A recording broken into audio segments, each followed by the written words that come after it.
Mesdames, Messieurs, bonjour. Merci d'être venus à l'Université d'Ottawa. A very warm welcome to all of you to CIPS, Center for International Policy Studies here at the University of Ottawa. My name is Alex Neve. I'm a professor at the Graduate School of Public and International Affairs and director of CIPS. And it is truly a privilege and an honor to welcome all of you to a very, very special event as we celebrate an extraordinary individual, Ernie Regehr, who is the recipient of this year's Distinguished Achievement Award from Canadians for a Nuclear Weapons Convention. As you know, Ernie is an officer of the Order of Canada, is a leading global expert on nuclear disarmament and nuclear non-proliferation. You will hear a lot about his accomplishments in a moment, but perhaps I may be allowed to add a more personal note, which is to say that Ernie is a very good friend of CIPS. It has been sheer joy and a privilege to work with him over many years. We've organized a series of events together. We go back to the pre-COVID era.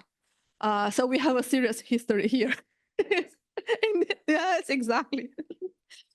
And so I am truly delighted that he has agreed to come to CIPS to mark this extraordinary achievement. Thank you so much. Huge congratulations to you on behalf of the center, myself, and the university. A huge bravo to you, not simply for this award, but really for decades of exemplary service in pursuit of international security. And we all know how much we need that. So thank you so much. And perhaps we can just start with a warm round of applause for Ernie. We'll have more.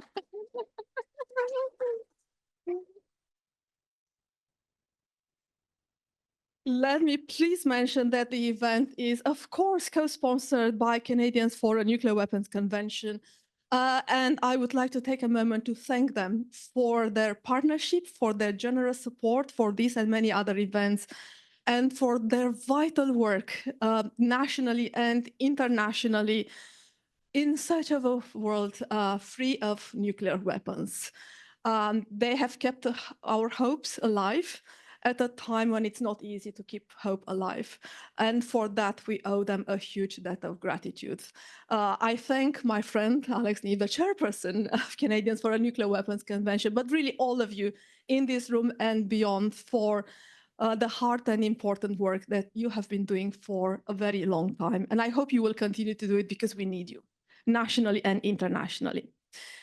And again, Ernie will receive the award from Alex Neve. Let me also mention that in addition to being chairperson of Canadians for a Nuclear Weapons Convention, Alex is also a member of CIPS and a senior fellow at the Graduate School of Public and International Affairs. And I am so proud to call him my friend and colleague. And thank you so much, Alex, for agreeing to join us today and to play this important role.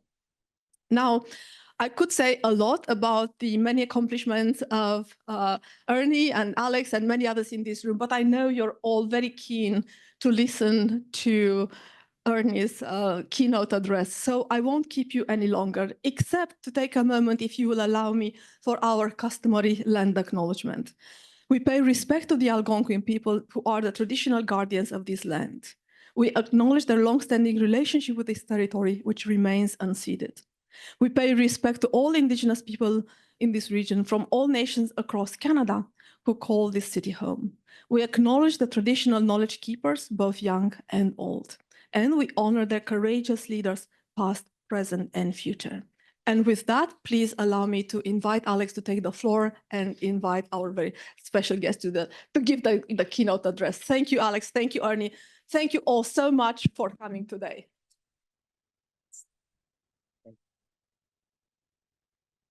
Thank you so much, Alexandra, for such a warm welcome. I know we all deeply appreciate it. And good afternoon, dear friends. It's wonderful to stand up and look out at the room. It's absolutely amazing that you're all here. As Alexandra noted, I'm here in my capacity as chairperson of Canadians for a Nuclear Weapons Convention. More about our group in a moment. But I also have a number of affiliations here at the University of Ottawa, including being a member of CIPS, as a senior fellow at the Graduate School of Public and International Affairs here. And I'm also both an adjunct and visiting professor of international human rights law in the faculties of law and social sciences. So in many ways, it's wonderful to be here and to have this partnership.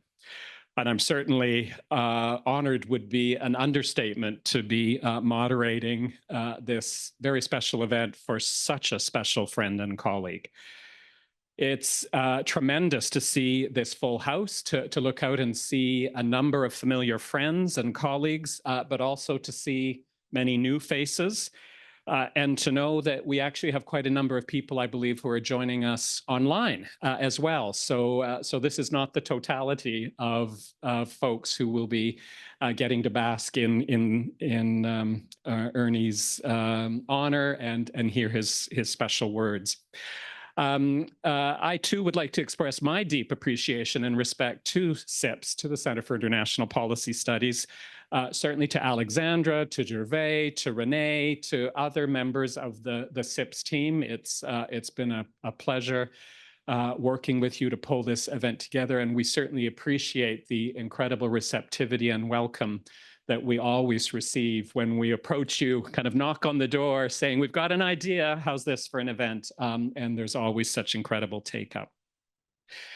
Canadians for a Nuclear Weapons Convention was established well over a decade ago, bringing together approximately now 1,000 recipients of the Order of Canada in common cause, really. And that common cause is in support of CNWC's mission, which is essentially to support and promote nuclear disarmament in all its dimensions, including through a comprehensive treaty that would ensure the prohibition and irreversible elimination of nuclear weapons. One key element of how we promote that vital mission is to honor and to celebrate the enormous contributions and achievements of key leaders working for nuclear disarmament. And we do so with the annual CNCW Distinguished Achievement Award, which is, of course, what brings us together this afternoon. It truly is a remarkable gathering, and you know, it comes with a heavy side to it, right? Because we are, on the one hand, coming together because we're seeking to address the grave, frankly terrifying threat that nuclear weapons pose to our security and even in many respects to humanity's very survival. That's the heavy part. But against that troubling backdrop, we're coming together because we have this wonderful opportunity to celebrate a remarkable, inspiring peace advocate, researcher, and tireless campaigner for the abolition of nuclear weapons. So I'm going to say a few words of introduction about Ernie. I also want to, in advance, let you know that afterwards, and this is particularly fitting, because you're going to hear from somebody else briefly after Ernie's remarks. As many of you will know, one of the most incredible reasons we're honoring Ernie is his tremendous leadership in being a co-founder and first executive director of Project Plowshares, an organization I'm sure everyone in this room knows of. So it's particularly fitting that the words of thanks after Ernie's comments are going to be from Cesar Jaramillo, who is the current executive director of Project Plowshares. So there's some wonderful symmetry playing out this afternoon. Ernie Regehr is one of Canada's most prominent and respected voices on international disarmament and peace. Many of us know him, have relied upon him, worked alongside him, and marveled at his wisdom, his principles, and his eloquence as he served, as I just said, as the co-founder and former executive director of Project Plowshares, the Peace Research Institute of the Canadian Council of Churches, with a focus on disarmament efforts and international security. Under his leadership, Plowshares grew to become what I would say is undeniably the most recognized and authoritative research and advocacy voice in Canada with respect to the arms trade, nuclear weapons, and broader international security concerns. Ernie's engagement, writing, advocacy, mentoring, teaching, research, and campaigning continues, even though he's moved on from his role at Plowshares. He's a research fellow at the Kindred Credit Union Center for Peace Advancement, Conrad Grebel University College at the University of Waterloo. He's also a senior fellow in Arctic Security and Defense at the Simons Foundation Canada, a role that certainly resonates with the focus of his remarks today. He is a former commissioner of the World Council of Churches Commission on International Affairs, an officer of the Order of Canada, and in 2011, he was named as the 26th laureate of the Pearson Peace Medal. He is thoughtful, he's strategic, he's principled, he's articulate, and I think above all, why we all so deeply admire him is we know he believes deeply in humanity. So it's our great honor to be able to hear from him now, and I would ask you to join me in welcoming Ernie to the podium. You don't need that? Okay.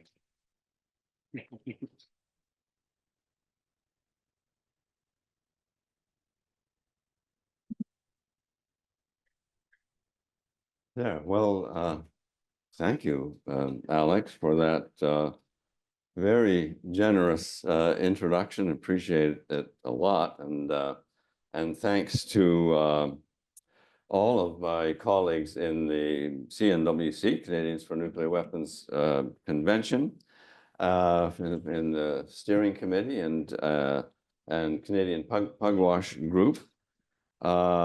It's actually particularly pleasing and gratifying to get an award from your long-term friends and associations. That doesn't always lead to fond relationships, but in this case it certainly has, and it means particularly.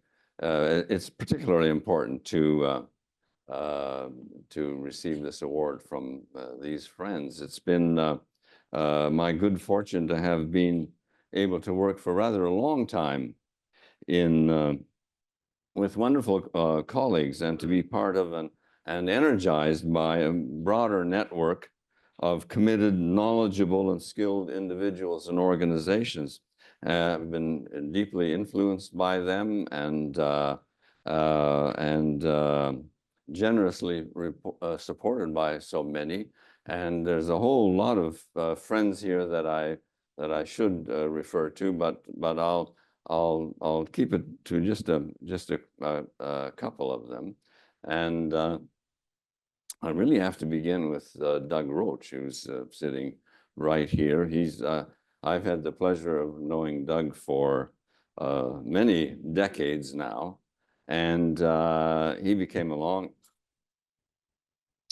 long-time friend, a colleague in many special endeavors that we've overtaken over the years, a mentor, and I've learned so much from him, and we all know and honor him as an ongoing model of commitment and action, not to mention stamina. The Project Plowshares, of course, has been a huge part of the working lives of both Nancy and me, and we kind of sit back and take huge pleasure in marveling at the way Cesar Jaramillo and his colleagues continue to take Plowshares to new heights of influence and effectiveness at home and abroad. I'm deeply grateful to Jennifer Simons, who's over there sitting beside Nancy, and the Simons Foundation Canada. Not only has Jennifer been a valued friend, she has supported my work and that of many others over the decades. In all her many involvements and initiatives, Jennifer has been and continues to be a compelling advocate for nuclear disarmament and many other peace and justice causes in a wide range of settings in Canada and abroad. Thanks, Jennifer. Thanks also to this University Center for International Peace Studies, not only, of course, for the arrangements for today, but appreciate that very much, but especially for partnering, as you said, with CNWC and Pugwash. And we've done this for quite a number of years now. So huge thanks, Alexandra, to you and your colleagues and for these ongoing opportunities to collaborate. Of course,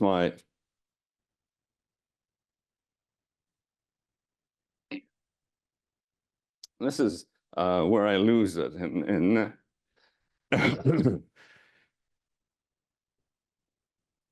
in thanking Nancy, and we've been constant partners in life and in this work for a long time.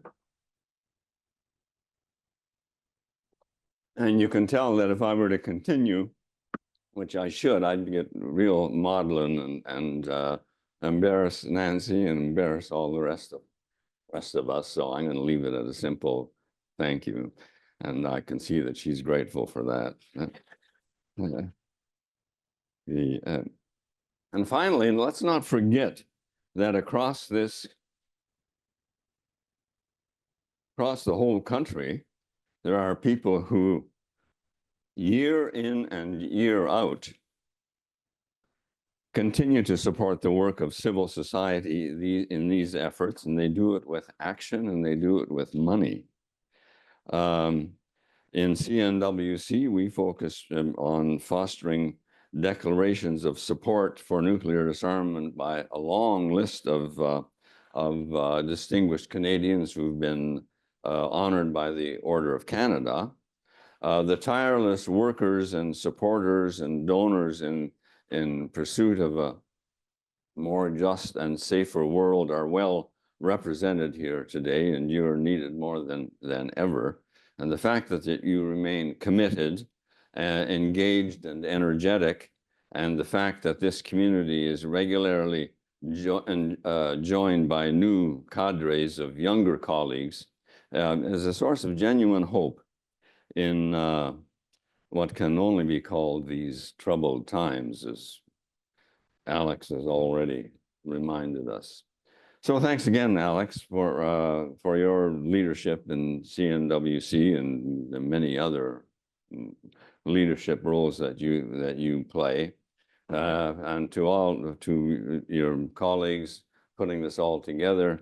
That needs to include a special thanks to Bev Long. Well, I'm not sure where Bev is right now, but there she is, Bev Long. And as I've said before, there's not a whole lot that happens in CNWC that isn't, she doesn't have a key role in. So it's deeply appreciated. I'm proud and humbled to be joining the illustrious group of previous recipients of this order, several of whom are here today as well.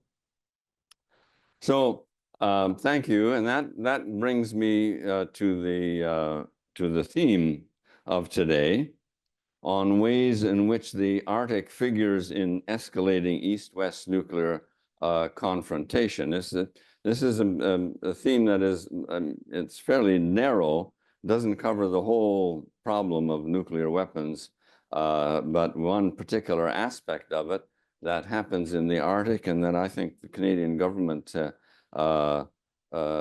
could take some leadership in responding to.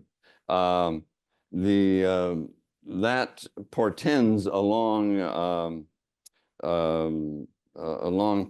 slide presentation, and you'll be relieved to know that I don't have one of those. It's not going to be a lengthy PowerPoint, but I do have 3 maps of the Arctic which are relevant and which I'll point to. And I'll divide my comments, and I'm over the next about 35 minutes, I'm afraid, or so, roughly into 4 sections. First, a brief summary of nuclear weapons present in today's Arctic. The focus will then narrow to particular military operations that, far from making us safer, exacerbate tensions and further undermine already faint disarmament prospects. I'll suggest some measures and postures to ease tensions and reduce risks of nuclear use, and then wrap up with some general comments.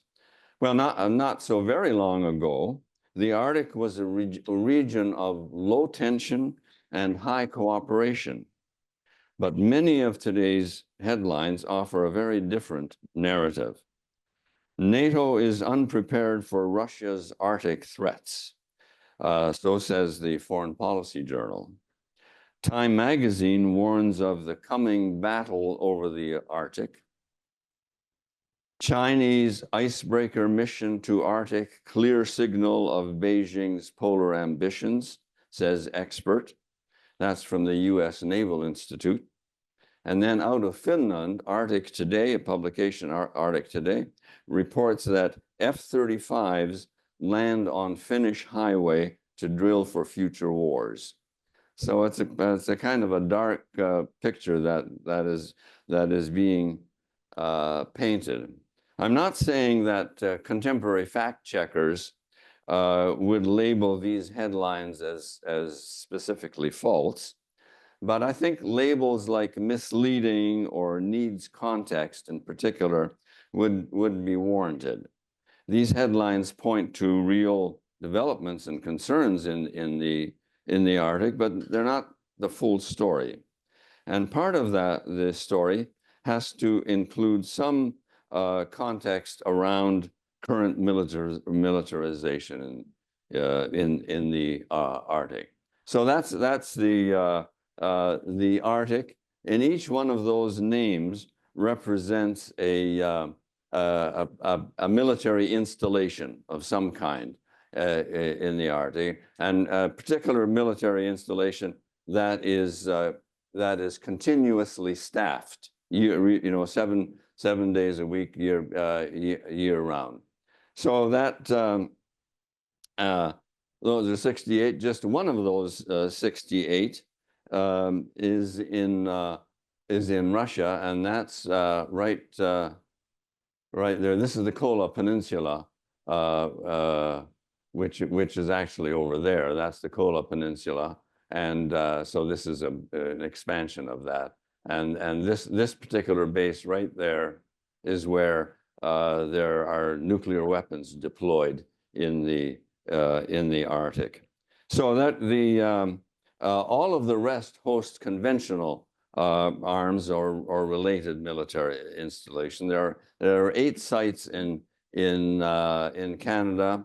For example, there are 47 NORAD early warning radars deployed across Canada, but those are not on this list because they're not a continuously staffed military sites. All the ones that are here have personnel at them at all times.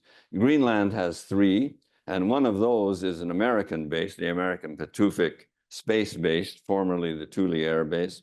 Norway has 15 bases. These are all in Arctic bases, not their total country bases. Russia has 32, and the United States 10 in Alaska, and Iceland has 1, and that's used by NATO partners from time to time to do defense surveillance of the island. And sometime I should really need to add Sweden and Finland, but this is a map of only those countries bordering on the Arctic Ocean. So this is this next map is Russia from Russia looking north, and this is these are Russian sites, and you notice all of the sites with this little symbol on them. Those are all sites that are designated as emergency response centers, so search and rescue. The term military installation conjures up images, of course, of combat intensive systems.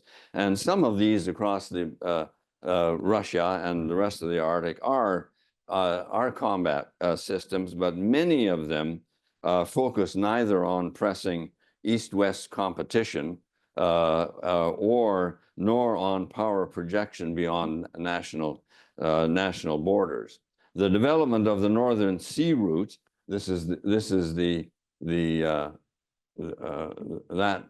there is which is a shortcut from Asia to Europe, to Western Europe.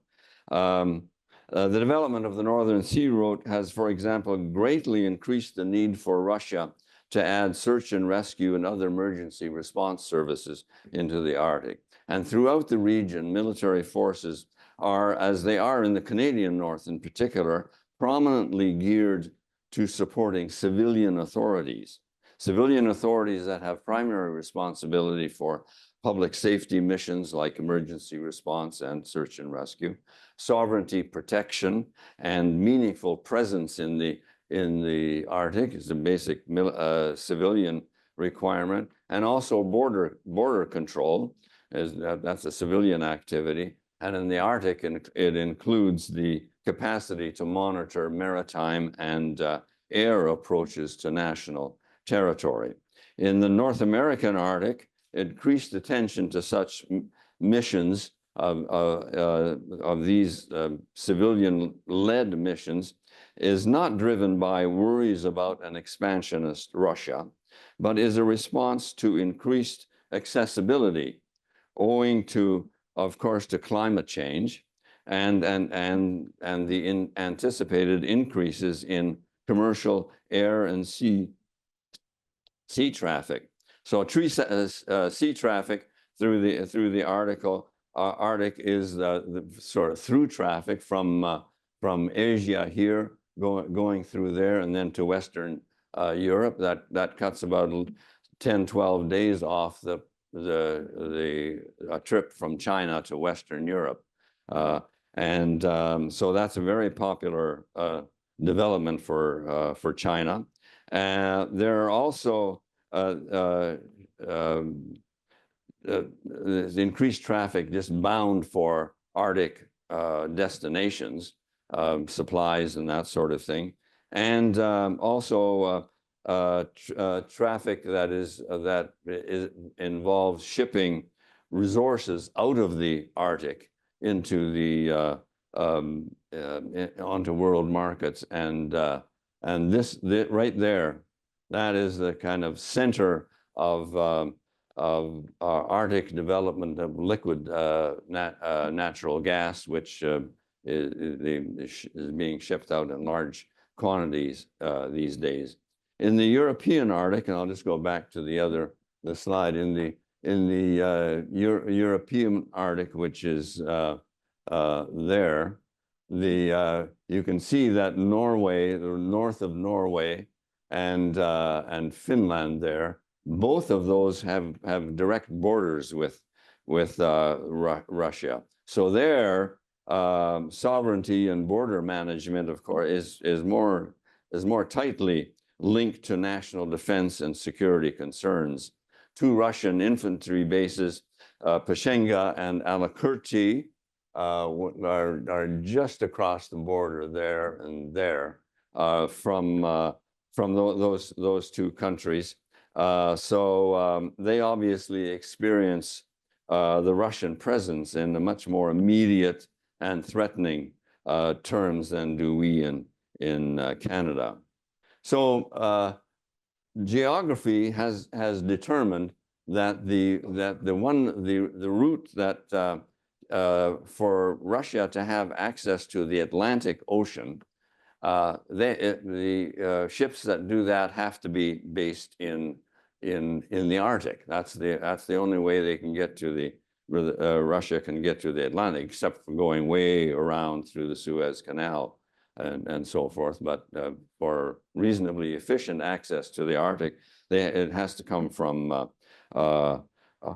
from the Arctic. So if they want submarines loaded with nuclear-tipped intercontinental ballistic missiles to be able to roam the Arctic, they have to be based in the Arctic, traveling from there through the Barents Sea, and that's this area right there is the Barents Sea, and then down here through the Norwegian Sea is right there. And then there's something called the GIUK gap, which is the Greenland, Iceland, United Kingdom gap, which is a sort of a narrowing point in which everything is more identifiable. And then they get to and then after that, they finally get to the North Atlantic, and that's an area very dominated by NATO forces. So it's kind of a perilous journey that they have to go through to get there. And just by comparison, that for the United States to have operations in the Atlantic and the Pacific, they have just off their coast, they have very simple and easy access to those oceans.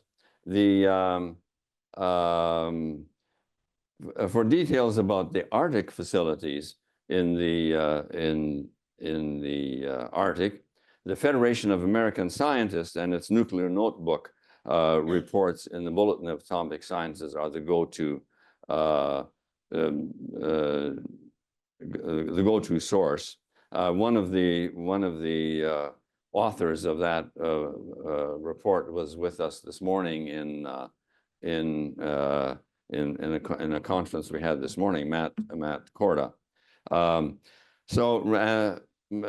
To repeat, Russia is the only state with nuclear weapons based in the Arctic, and the 2024 Nuclear Notebook report estimates that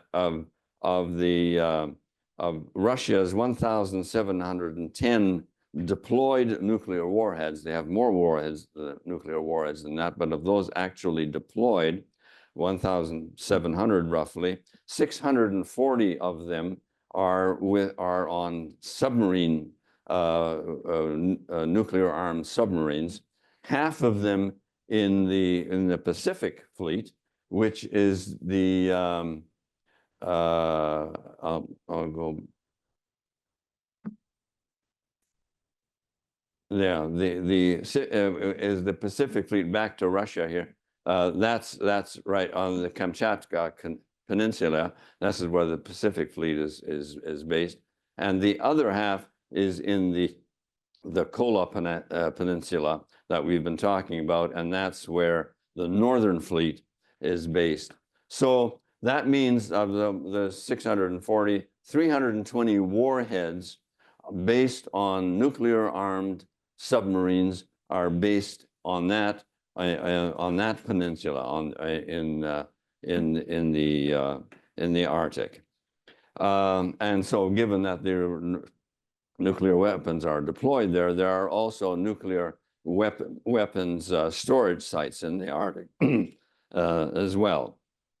Of course, the United States also operates a fleet of subs with nuclear-tipped strategic missiles on it, but none of those are based in the Arctic. And the U.S. nuclear submarines are not known to patrol in the Arctic because they don't need to come to the Arctic to be able to reach Russia. They have open oceans from which they can reach them. Both Russia and the United States have strategic bombers with nuclear weapons to deliver nuclear weapons. None of those are based in the Arctic, but they are sometimes deployed to sites in the Arctic. And one last thing on this, that's a particular place with a base on it that where there was a lot of testing of nuclear weapons and warheads during the Cold War. And while Russia says that it's not going to start testing nuclear weapons again, unless the United States does. The leader, the director of the nuclear test site, just confirmed very recently that the test site has been updated and ready, and it's now ready to test a nuclear weapon if the authorities decide they want to do that.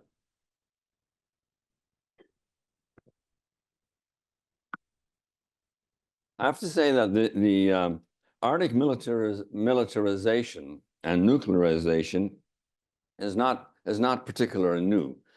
All of these sites throughout the Arctic have basically all been there for a long time.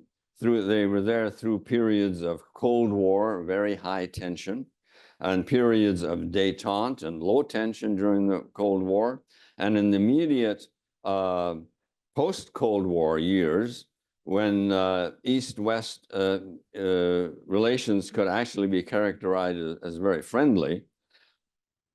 Some Russian sites even went dormant during that period, but have since been revived. So that was a period of pretty cooperative relations, and all of those military sites were still there at that time. And if we are now back into a period of high tension, it's not the presence of these facilities in the Arctic that are at the root of the increased tension. They're not the cause of the tension. In fact, the Norwegian foreign minister recently put it this way. He says the Arctic is not an originator of conflict. That's the sources of East-West conflict are not in the Arctic, but the Arctic has become an arena for that conflict.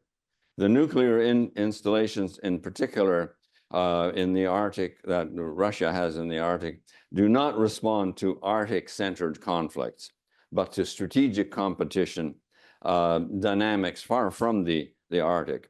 Current heightened Arctic tensions are really spillover from the tensions in Europe. When Europe finds stability and more cordial East-West relations, which when more cordial East-West relations resume, we can be confident that the Arctic will also return to relative equanimity. That may not be for a while, but that's the basis on which we will return to better relations there. It's nevertheless true that how Russia and NATO forces operate now in the Arctic can exacerbate tensions.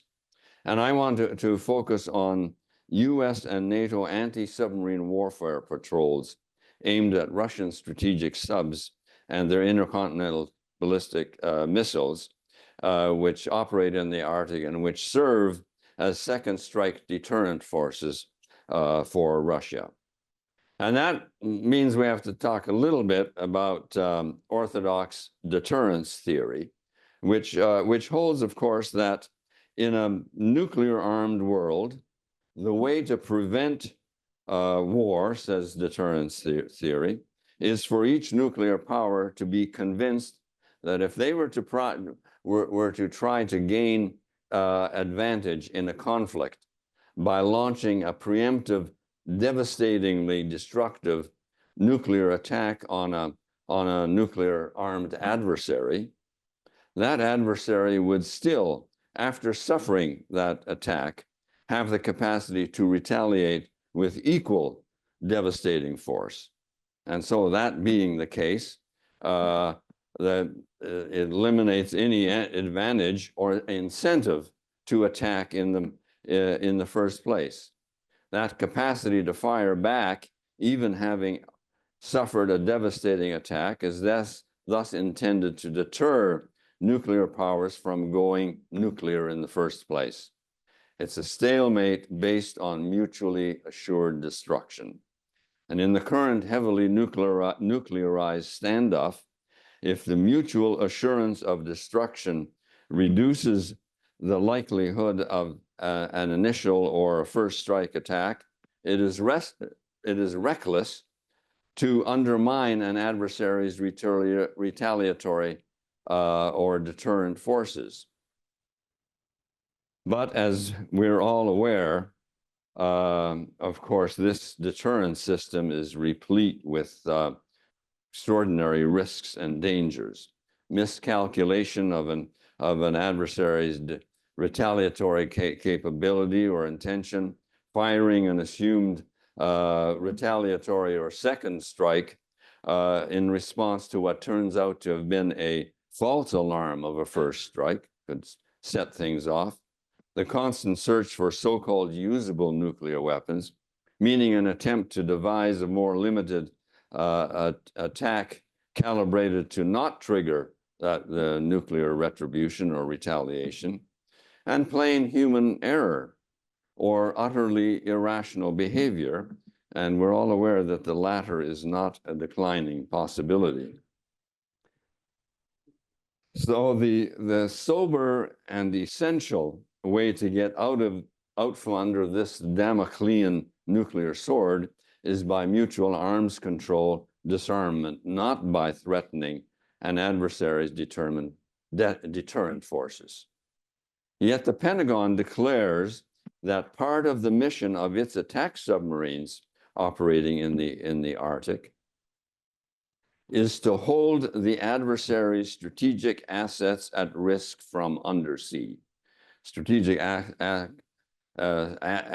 are nuclear-armed submarines, and from the undersea is attack submarines going after those. So they're explicitly talking about that. In response, Russia has long sought to establish a reliable protected bastion in the Barents Sea area, and that's that darkened area is probably a little bit larger than it actually is, but that's the Bastion Sea, and the Russians seek to make that a protected area, a zone that is close to home, where they can protect their nuclear-armed submarines from Western attack submarines more readily, thus assuring their capacity to retaliate if attacked and thus deter adversary attacks. The Americans, in fact, had stayed away from the Barents Sea throughout the post-Cold War period, long enough for the Russians to assume that the US had come to accept the Barents Sea bastion as a kind of free zone for Russian submarine deterrence operations. But in May of 2020, the United States and United Kingdom ships entered the Barents Sea to assert their anti-submarine warfare capabilities and intentions. Moscow, not surprisingly, saw that as an incursion into Russia's backyard and a signal that such incursions would now become a habit and would leave the Russian second strike deterrent retaliatory forces vulnerable. Besides being destabilizing in operational terms,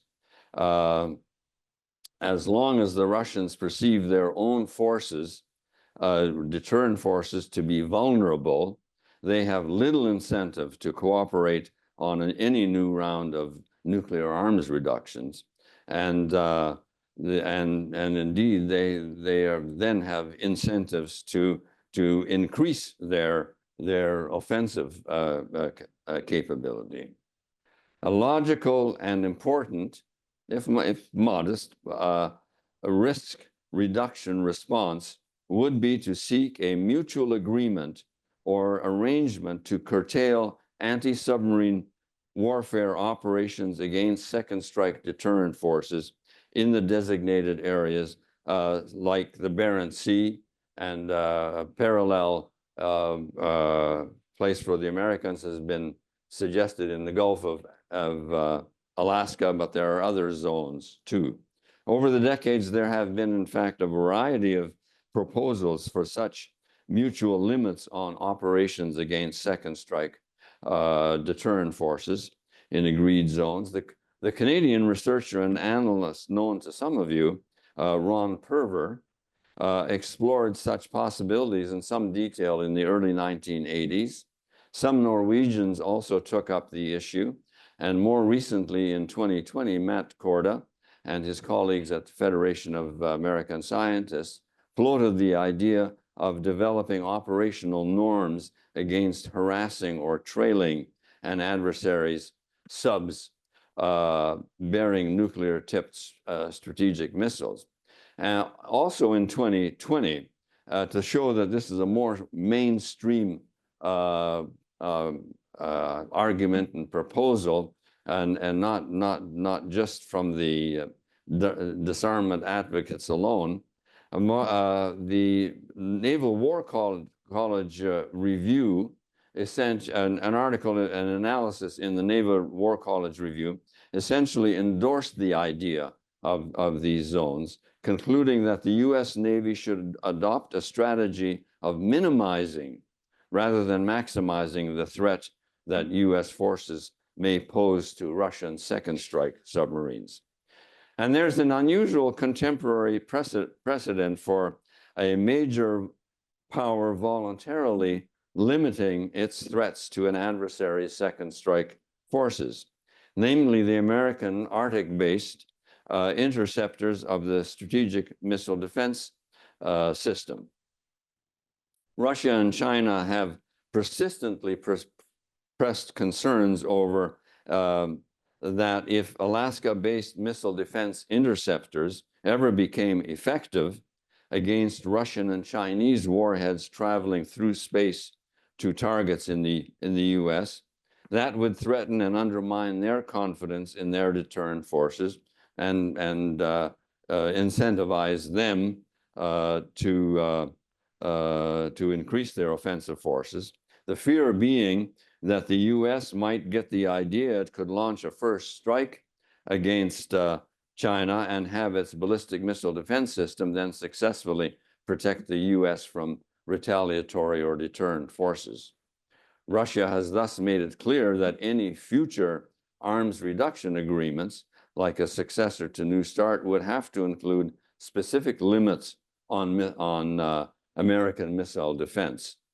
In response, the Pentagon has voluntarily limited the number of ballistic missile defense interceptors it deploys, and now repeatedly declares that the North American-based Strategic Missile Defense System is intended to defend only against what it calls possible rogue attacks from North Korea and possibly in the future Iran, and that its continental missile defense system is explicitly not aimed at or capable of defeating Russian and Chinese second strike retaliatory or deterrent forces.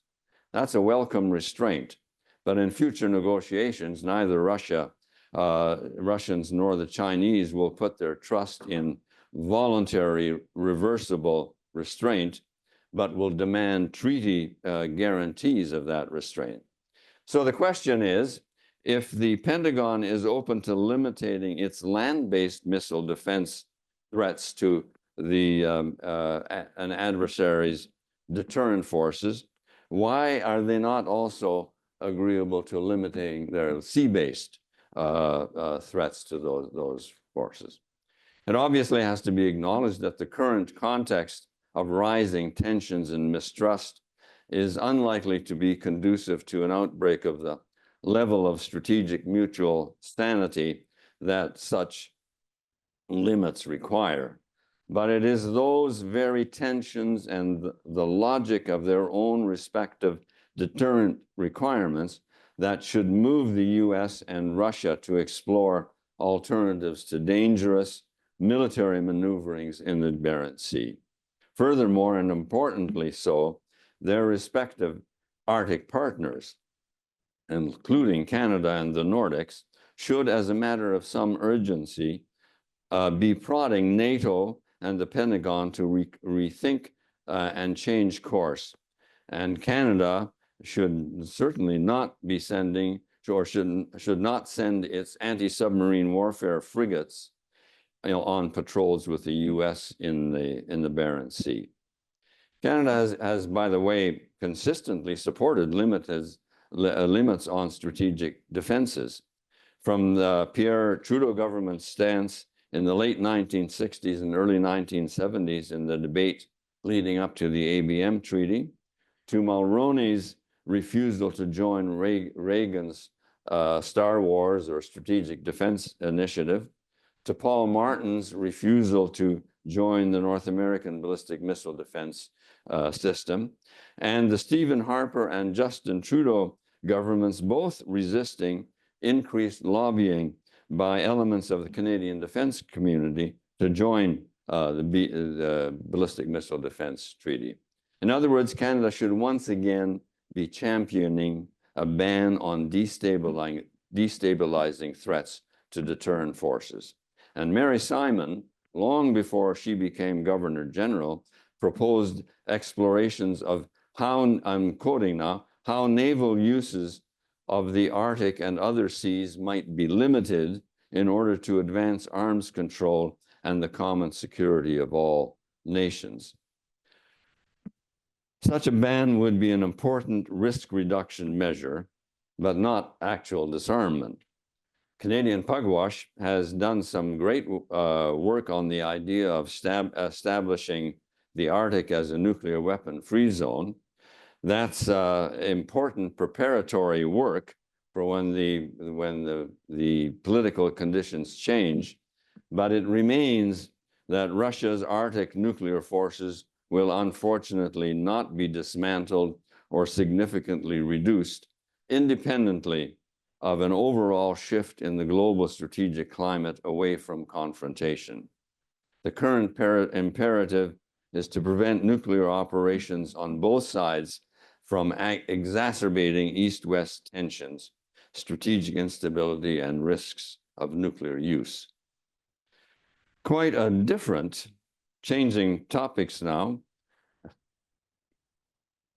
and though very important, approach is to start taking Northern Indigenous voices on nuclear danger seriously. These voices have not been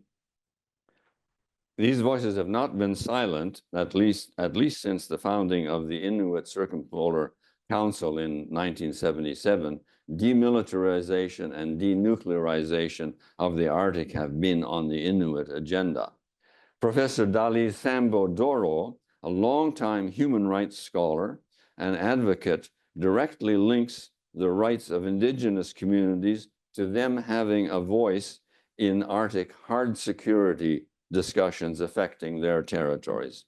The rights of the Inuit mean that we must be part of the dialogue, she writes, consistent with our right to participate directly in matters that affect us.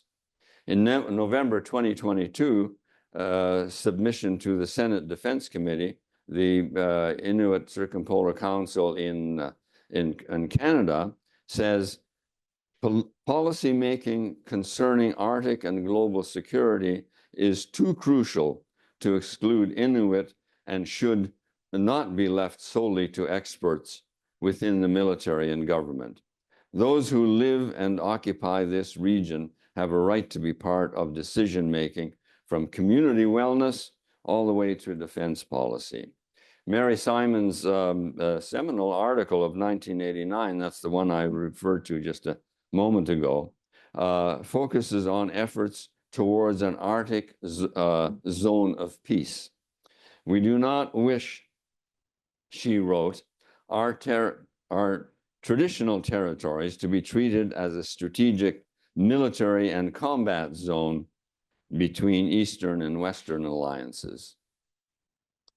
In the brief interlude from the years of the final years of the Cold War, and especially from Mikhail Gorbachev's famous 1987 call to establish the Arctic as a zone of peace, up to Russia's annexation of Crimea in 2014, the Arctic enjoyed a political narrative that dared to entertain visions of a zone of sustainable cooperation. But now military-to-military talks and diplomacy across the East-West divide have been largely abandoned, just when they are more important than ever. Canada once hosted meetings of all 8 Arctic Chiefs of Defense Staff, and such meetings are still happening, but now without Russia. One assumption we clearly have to get past is the notion that diplomatic engagement somehow implies acceptance of our interlocutors' views or behavior. Talking to the Russians now about Arctic security concerns does not legitimize Russia's egregious behavior in Ukraine. Diplomatic isolation is counterproductive and shouldn't be construed as effective punishment for bad behavior. Russia, fully half of the Arctic by any measure, will not be marginalized in the Arctic. There will be no winning an arms race, notably one with China actively engaged. And it's worth noting, just when a revival of diplomatic engagement is urgent, Canada is in the midst of successive years of cuts to Global Affairs Canada. I was struck by a comment from one Global Affairs official, as reported in the Hill Times. If you have a robust diplomatic presence, said the official, you probably need less in terms of hardcore defense spending.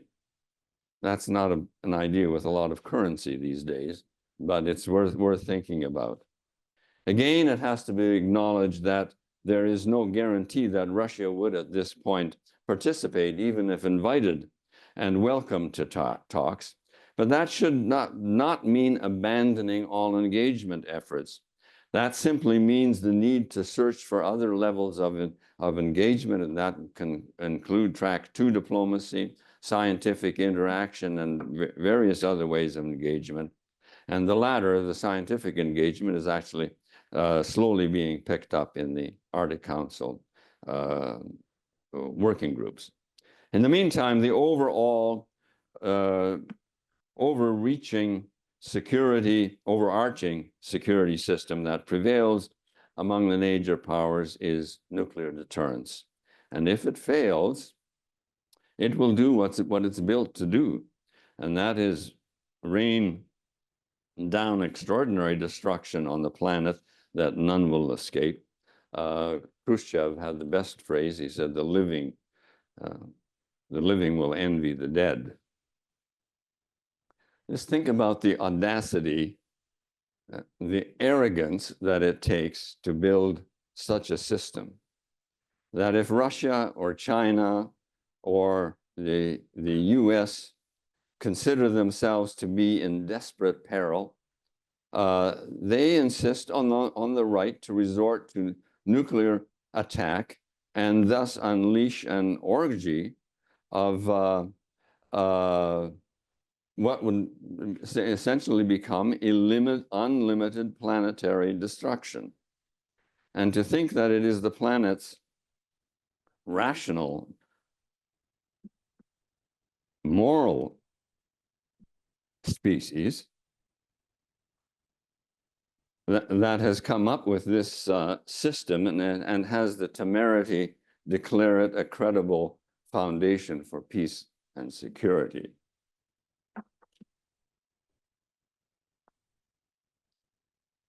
And it's even more galling that somehow the authors of this macabre arrangement get to call themselves hard-nosed realists.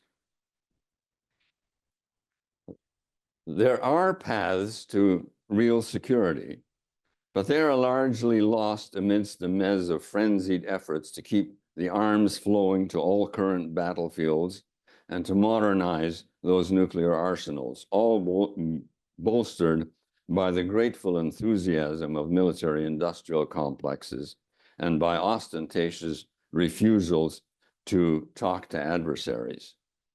The pursuit of alternatives on reflection should, on reflection, probably have been the central theme today, rather than once again being sidelined to a few concluding comments.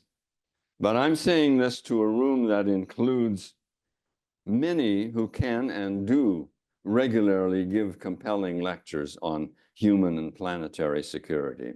It's a theme that obviously requires exploration and promotion through repeated lectures, seminars, policy roundtables, briefs to government, and so on.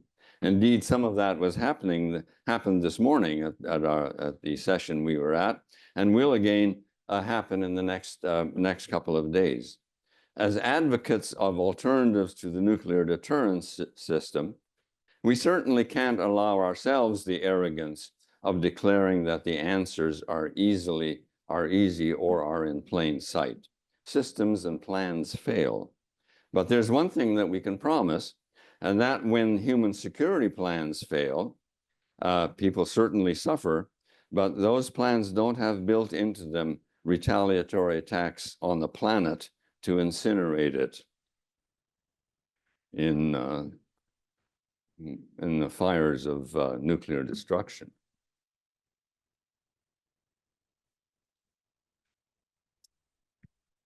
Well, more than 50 years ago,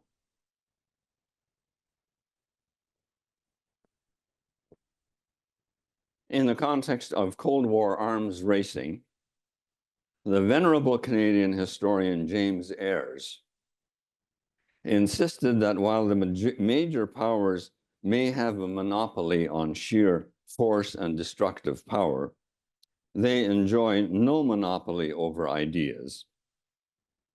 And he concluded that while, I'm quoting, the foreign minister of a small state may not be able to summon a gunboat in aid of diplomacy, to carry a big stick alone, to carry a big stick, let alone to brandish it,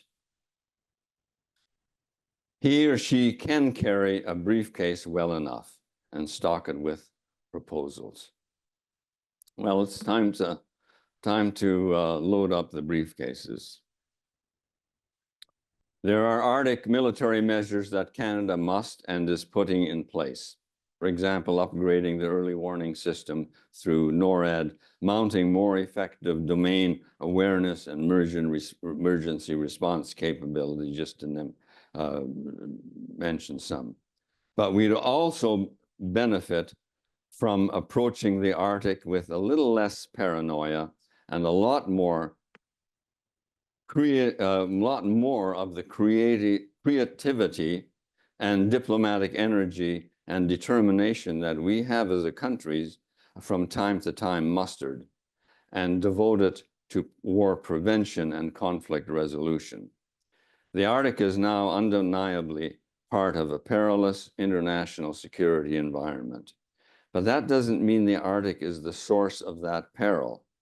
Indeed, the Arctic, and in its not forgotten habits of cooperation, as articulated in the 2008 Ilulissat Declaration, the Arctic could yet become an avenue through which to step back from today's dangerous devise. The United Kingdom's International Institute for Strategic Studies, which would certainly see itself as a realist enterprise, said this about the Arctic in 2022, and that was well in the fall of 2022, when the expanded Ukraine war was already very well entrenched. The ISS said, given the shared interests in the Arctic, if there is to be any thawing in relations with Russia, albeit probably not for quite some time, the Arctic may be a space to watch. Well, indeed. Canada should also make it a place to act. Thank you.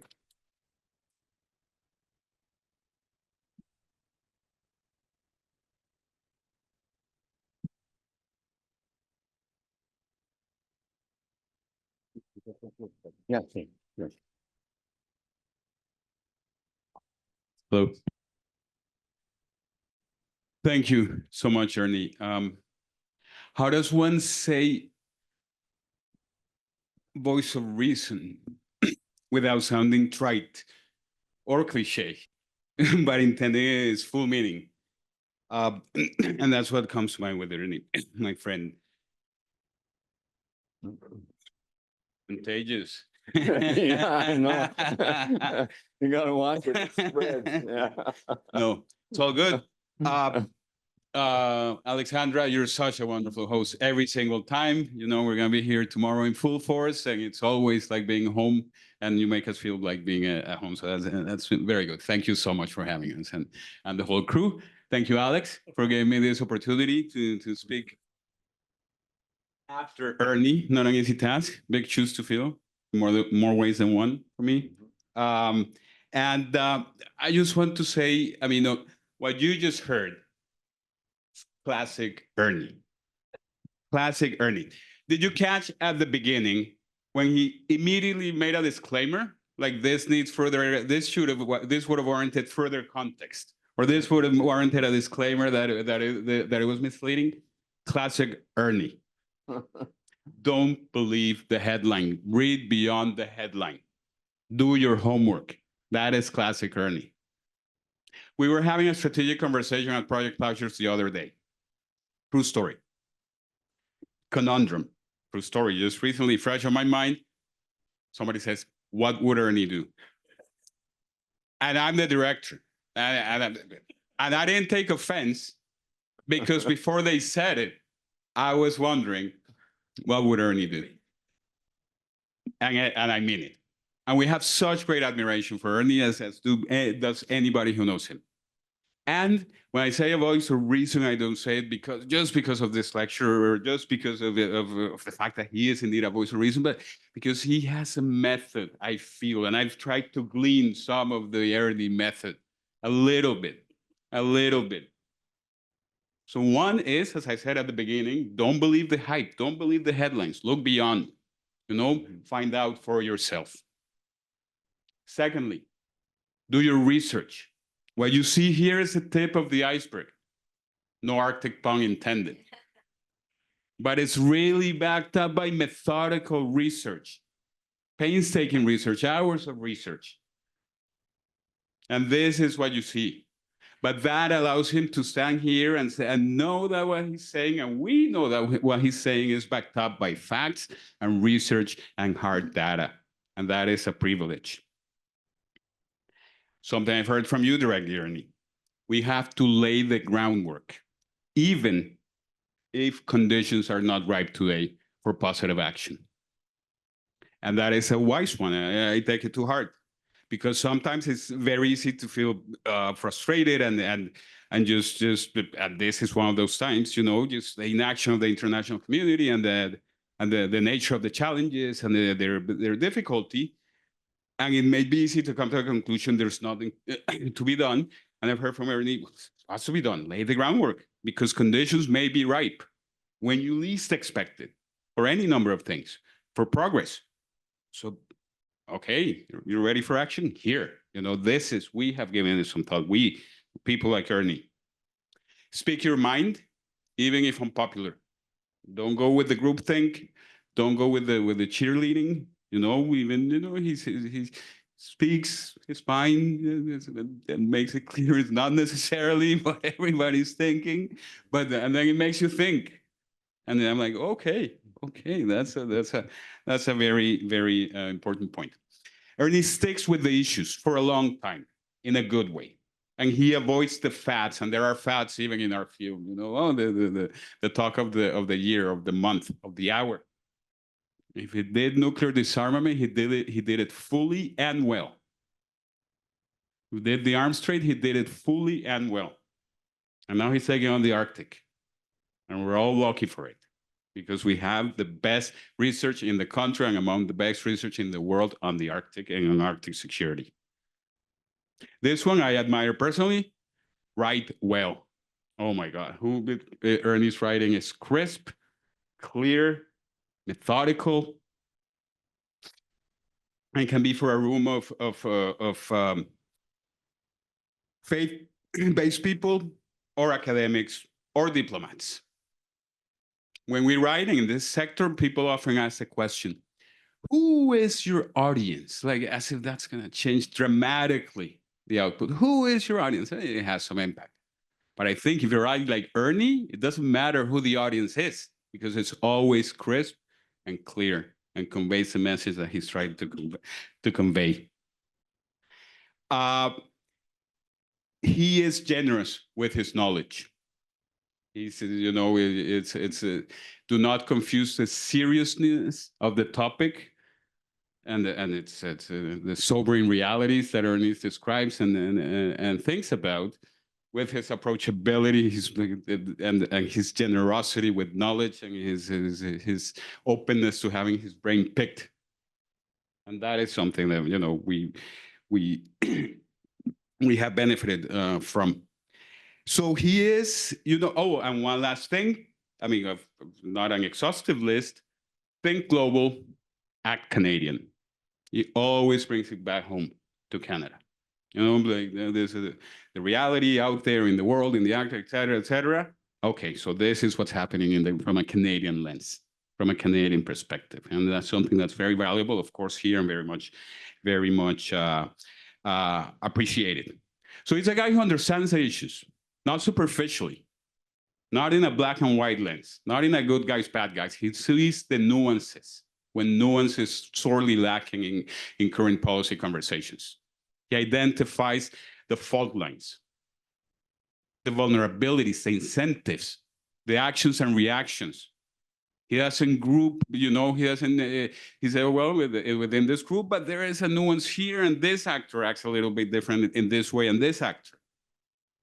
And we're all better for it. So I think Ernie, in a way, is a sober second thought, but usually at first thought. You know, he's measured, and I think that type of analysis for these thorny issues that we deal with is sorely lacking. I think I want to thank you, Ernie, for bringing that, for making it available to us, and for that wonderful presentation. I can't and won't say much right now about plowshares, because then I really will get emotional.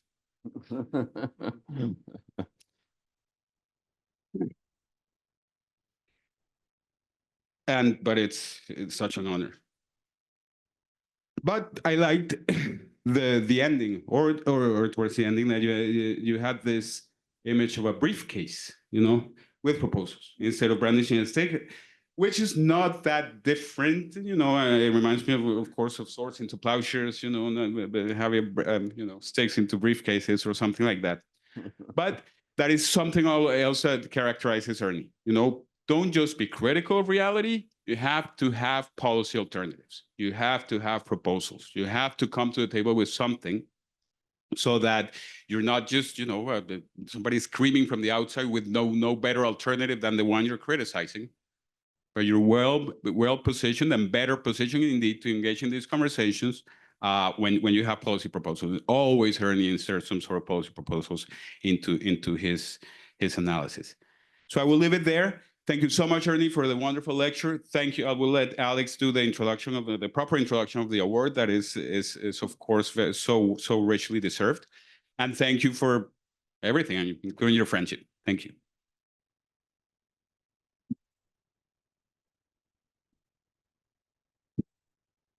It's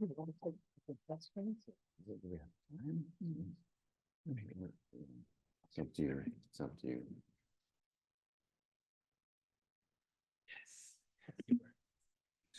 If time allows. Yeah.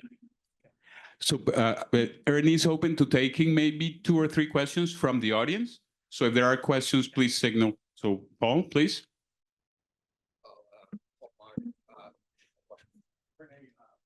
Marvelous survey of the issues connected to security. We like to talk as Canadians a lot, although we very rarely enter into the substance the way that you have. 2 questions come quickly to mind. One, you mentioned the unfortunate precedent of May 2020, the incursions by US and UK attack submarines into the bastion. It, of course, relates to the period of the Donald Trump administration, and I'm wondering, was that activity continued under the Biden administration, or to your knowledge has there been greater restraint?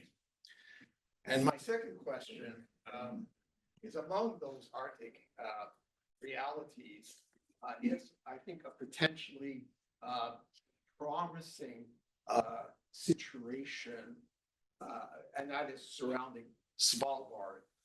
The fact that you have a demilitarized Arctic island.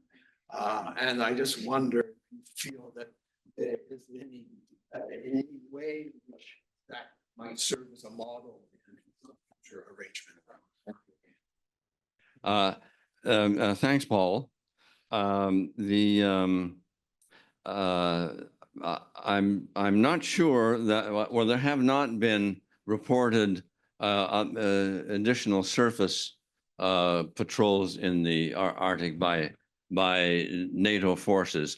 I mean, certainly well into the Norwegian Sea in that area, and and what used to be called Ice X exercise in which the American attack submarines come into the Arctic and do patrols under the ice, and they usually have a dramatic surfacing around the North Pole to demonstrate that.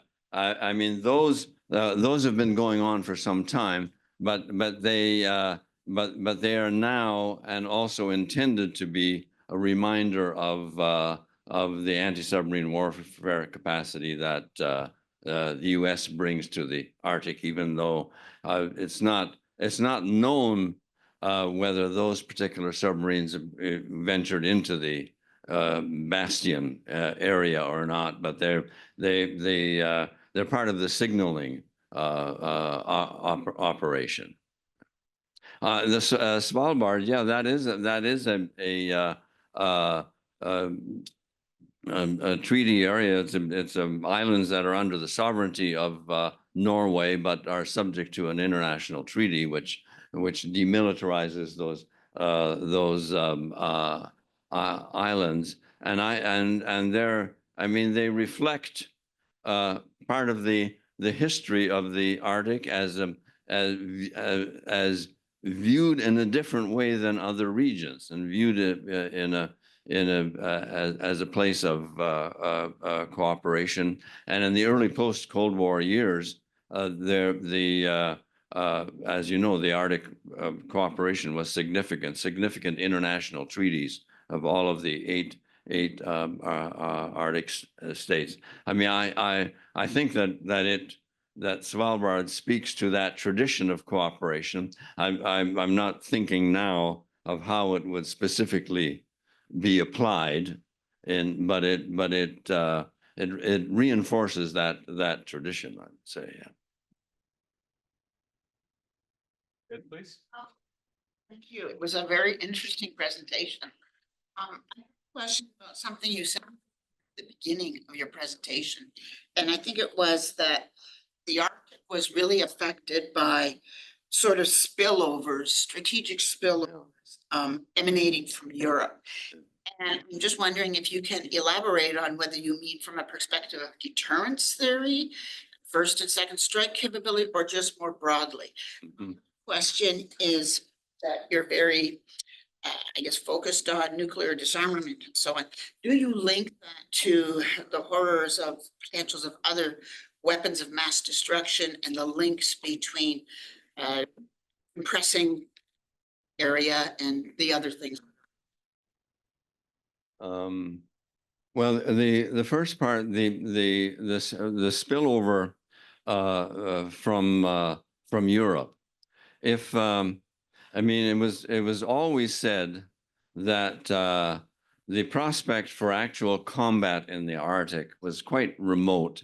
Really, the only circumstances under which it might become less remote would be if there was an active NATO-Russia war in Europe. Well, we're not quite at that point, but we're getting pretty darn close. And there's Arctic combat in the, and as soon as the whole the strategy around a prolonged conventional war in Europe is that there would immediately create conflict in the North Atlantic. There are cables and those kind of communications devices, but I mean supply routes from North America, and Russia would have a strong incentive to intervene in the North Atlantic against NATO Western shipping, if there was such a thing. And NATO would have a very strong incentive to prevent those Russian forces which come from the Kola Peninsula. So it seems like extreme, but the incentive would be there to attack those forces before they start coming out and around down into the North Atlantic. So then the scenarios sound a little far-fetched, but less far-fetched than they did at one time.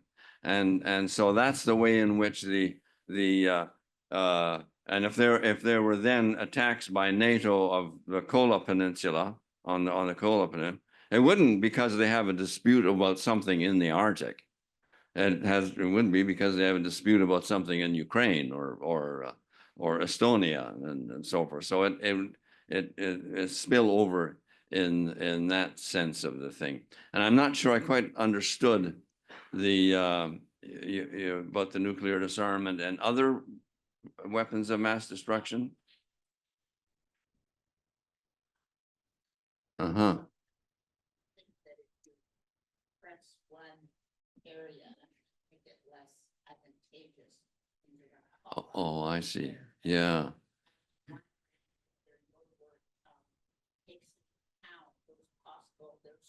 Also, and how you think Yeah.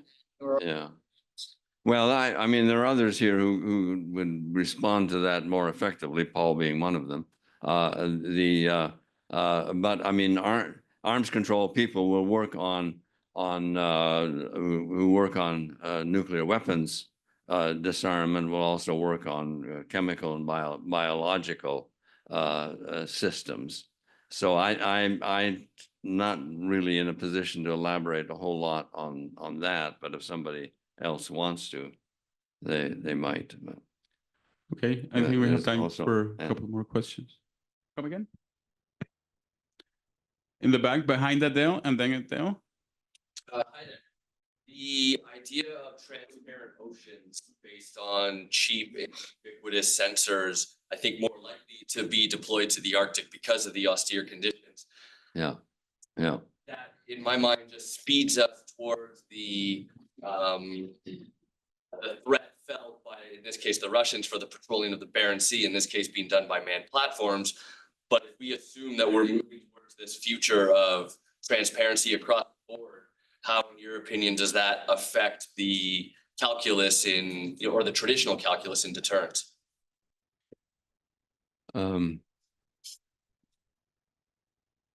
Well, I mean, it depends on what the effect of transparency is. I mean, if transparency is there to be able to police or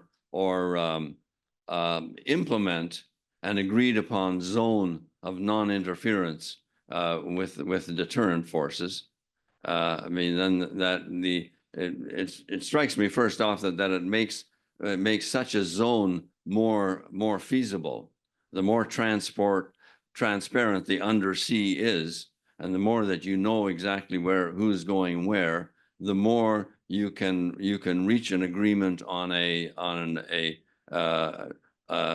anti-submarine exclusion zone, for example, and know have confidence in whether or not it's being honored or not honored. So in that sense, I think it contributes to I mean, Canada and the Northwest Passage, those kinds of centers are key to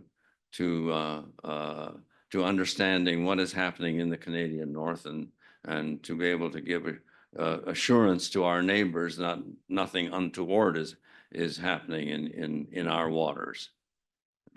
Adele. Adele Buckley, longtime member of Pugwash.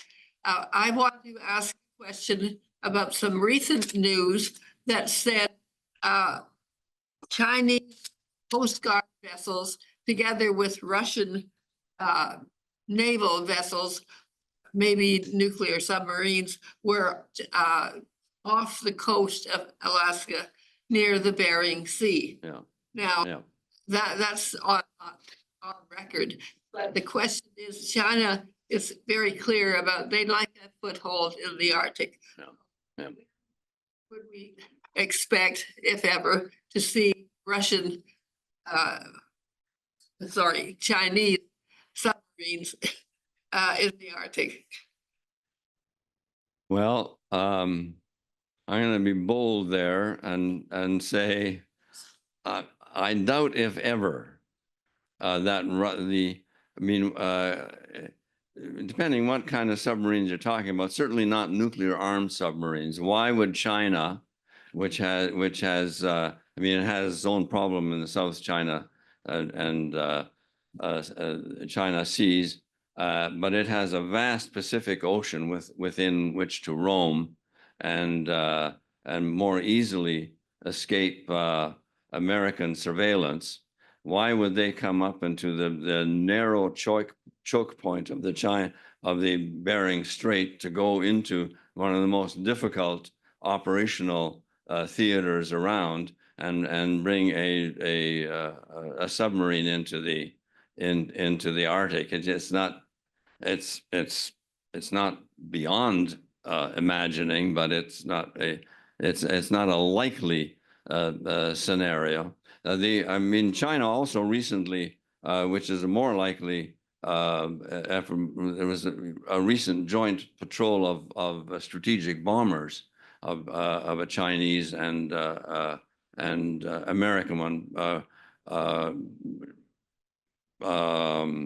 patrolling together on the Arctic Ocean side of the Chukchi Sea, that area there. China clearly has keen interest in the Arctic, and it's based heavily upon the shortcut that the Arctic offers from China to Western Europe. It has a huge interest in being able to ship material through that northern sea route of Russia on a regular basis. And so that's why it has invested heavily in infrastructure along that sea route. But the thing that we have to remember is that China has an interest in that sea route and wants to use that sea route on a regular basis. In other words, it has a strong interest in the Arctic being a stable zone through which to travel, not a conflict-ridden one.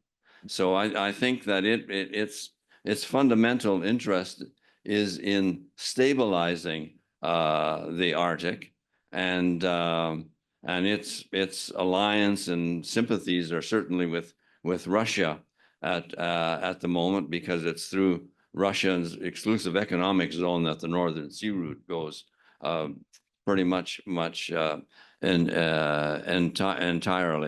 So I think that I just don't have a sense, and this is maybe it's my naivete as a peacenik, but I don't have a sense that China's commercial interest in the Arctic is so threatening to Western interests. I mean, it's meant to facilitate trade between China and Western Europe.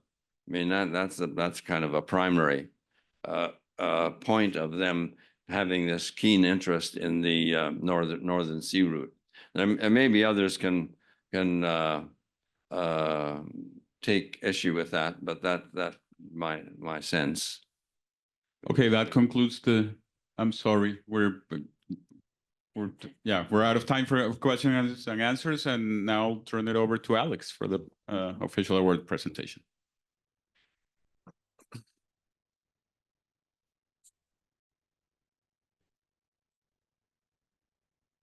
And not to worry, if you did have a question you didn't get a chance to ask, we certainly are going to be staying. There's going to be a bit of a reception afterwards, and you'll have an opportunity, I'm sure, to have a one-on-one to raise any question that you didn't get a chance to pose to Ernie. Well, I'll add my own words of thanks for that incredible, thoughtful, and insightful presentation, as we knew it would be, Ernie. And I want to thank you too, Cesar, for those very thoughtful and very heartfelt, very genuine words of thanks afterwards. I can't say we now come to the main event, because that was the main event, but we come to the other main event now. And a few final words. We're doing our best to keep making you blush and see if you've held. The tears are going to flow yet, Ernie. And truly, I think you would all agree with me that it is absolutely impossible to catalog all of the ways, all of the times, all of the places that Ernie Regehr has shown up, has stood up, and has spoken up for the cause of nuclear disarmament and the abolition of nuclear weapons. His voice has been a clarion one, internationally, nationally, and locally. Be it at UN conferences and other international meetings, be it before countless Canadian parliamentary committees, talking with political leaders, member of the diplomatic corps, or be it at the grassroots, addressing rallies and demonstrations, speaking at conferences and gatherings, launching petitions, being interviewed by the media, or mounting campaigns. And always with clarity and conviction, which you just saw on display. Always focused on bringing our world back from the destructive precipice of nuclear calamity. His co-founding in 1976, and then many years of exemplary, tireless leadership at Project Plowshares would be reason enough to honor Ernie with this year's award. Where, after all, would we be as peace advocates, researchers in Canada, without Plowshares' expert analysis and reports? Ernie provided leadership in the development of thinking about common security policies and nuclear weapons-free zones in a Canadian context. With Plowshares, he ran campaigns against cruise missile testing and against NATO warplanes in Labrador and Quebec. He supported the international calls for a nuclear freeze, against anti-personnel landmines, and for a comprehensive test ban treaty. He's a prolific writer, commentator, and author, including his thoughtful book, which truly challenges us to adopt a new approach to security and conflict prevention, Disarming Conflict: Why Peace Cannot Be Won on the Battlefield, a title that truly conveys the essence of the book.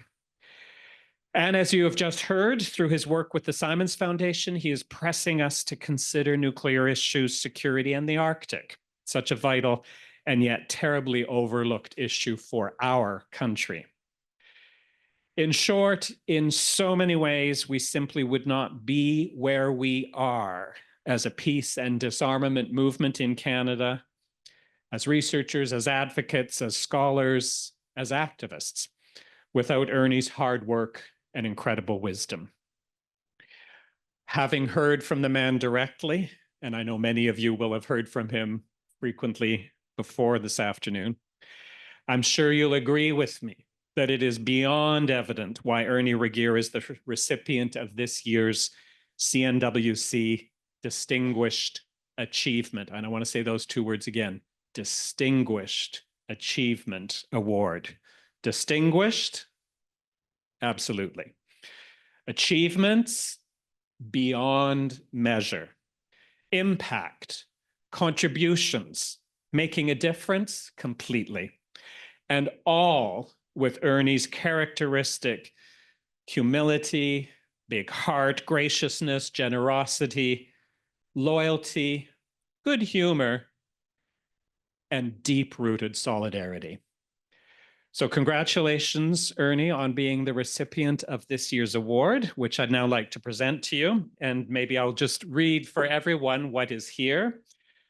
the Canadians for Nuclear Weapons Convention 2024 Distinguished Achievement Award presented to Ernie Regehr, OC, in deep appreciation of your lifetime of service as a scholar and leader in peace building.